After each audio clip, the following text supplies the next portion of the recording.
Bhavnagar regional science centre ખાતે steam quiz 3.0નું આયોજન કરવામાં આવ્યું હતું। આ અવસરે ધારાસભ્ય Jitu Vaghani, municipal commissioner Sujit Kumar, homeopathy કોલેજના ડીન ગિરીશ વાઘાણી સહિતના લોકો ઉપસ્થિત રહ્યા હતા।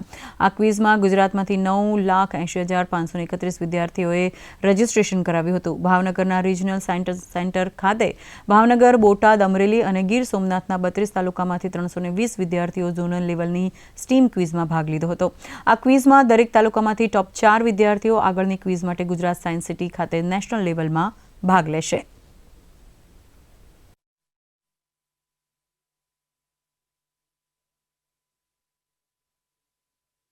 आ एक गुजरात सरकारનું કોઈ એક ખૂબ સારું અભિગમ છે જેના મારફત વિદ્યાર્થીઓમાં સાયન્સ, ટેકનોલોજી અને જે નવી જે આ લોકોમાં જે સ્કિલ આવે એના માટે પ્રમોશન કરવા માટે ખૂબ સારું આયોજન ગુજરાત સરકાર દ્વારા કરવામાં આવેલ છે અને ભવિષ્યમાં આ જ યુથ્સ જે છે પોતાના કરિયરમાં પોતાના જે ટેલેન્ટ મારફત પોતાના સ્કિલ મારફત આ લોકો આગળ આવશે અને એક ગુજરાત માટે અને આખા રાષ્ટ્ર માટે એક સફળ યુવાન તરીકે ડેવલપ થશે અને સમાજ માટે કોન્ટ્રીબ્યુટ કરી શકશે।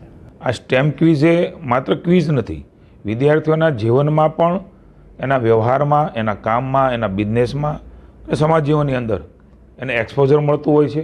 અને જે સમય આવી રહ્યો છે એ સમય વિશ્વમાં સાયન્સ અને ટેકનોલોજીનો છે। નરેન્દ્રભાઈ બખૂબી એ દિશામાં ભારતને ખૂબ આગળ લઈ ગયા છે, ત્યારે ગુજરાત પણ હવે પાછળ ન રહે એના માટેના રાજ્ય સરકારના પ્રયાસો, કેન્દ્ર સરકારના પ્રયાસો, આ વિદ્યાર્થીઓને હું શુભકામના આપું છું।